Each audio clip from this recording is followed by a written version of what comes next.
Sveiki, šiandien parodysime, kaip naudojantis skeneriu ir mūsų sukurta programa galima parduoti prekes, skanuojant ir mokant per banką kortelę. Taip, mes turim tada mūsų programą, turime kasos aparatą, saugos modulį SM1 sujungtą su mokesčių inspekcija. Taip, turime displėjuką ir turim kortelių skaitytuvą. Taip, tai dabar pirmiausia pasileidžiam kasos fiskalinį bloką, pardavimai. Ir tada susieškom sąskaitą, kur šios darbo vietos yra antra darbo vieta. Tai bus zetinė K2. Įsimenam, kad paskui galėtum grįžti. Tada paspaudžiam kasos fiskalinį bloką. Kadangi naudosime barkodų skaitytuvą, tai reikia meniu, kad būtų žymėta barkodai. Taip, paleista kasa. Ir dabar užduodam naują kvitą. Taip. Čia, kur barkodas laukia barkodų. Taip, turim prekę. Nuskanavau.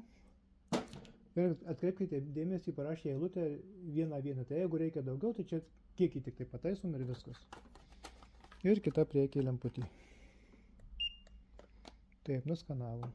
Sakykim, viskas, jau dabar daugiau nepirksim. Viso 5,55 €.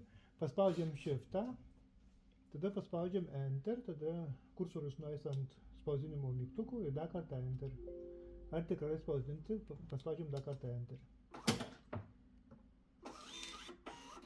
O, čia išmušė į grynesnę kortelę. Va, kvitą išmušė į grynės, aš nepažymėjau, kad kortelė. Dabar tais pačias prekes parodysim kaip kortelė.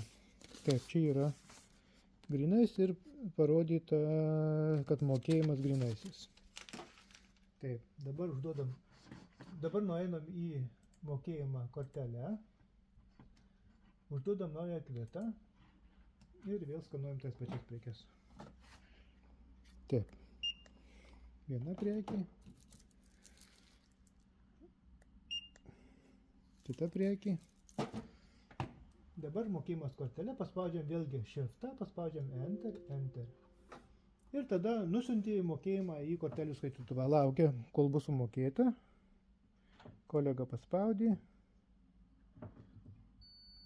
Taip, nuskaitė.